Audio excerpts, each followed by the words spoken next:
presidential primary little more than a month away. Leading figures in U.S. politics including Liz Cheney, Joe Biden, and Donald Trump himself are warning of the potential for an authoritarian takeover should Trump return to power. One of the things that we see happening today is a sort of sleepwalking into dictatorship in the United States. Cheney, an anti-Trump Republican who vice-chaired the House January 6 committee before being ejected from Congress, told CBS while promoting her memoir. Trump, Cheney said, has told us what he will do. It's very easy to see the steps that he will take. Trump leads Republican primary polling by vast margins nationally and in key states, despite facing 91 criminal charges and assorted civil threats. A number of polls have also put Trump ahead of Joe Biden in key states, leading to Democratic hand-wringing over the state of the president's campaign.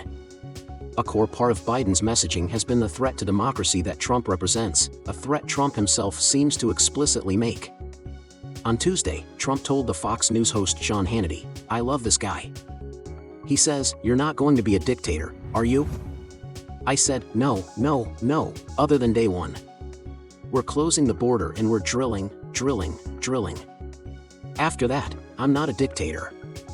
But he has increasingly and openly talked about using the power of the state to exact retribution and safeguard his own grip on power. He recently used a Univision interview to muse, "If I happen to be president and I see somebody who's doing well and beating me very badly, I say go down and indict them. Mostly they would be out of business.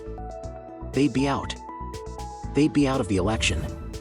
Furthermore, the former president's aides and allies have uttered such ideas more coherently and in more detail, describing to reporters apparently well-developed plans to go after Trump's enemies, real and perceived, political and bureaucratic, should he win re-election. Project 2025, a manifesto for the next presidential transition coordinated by the Conservative Heritage Foundation, is perhaps the most visible of such plans.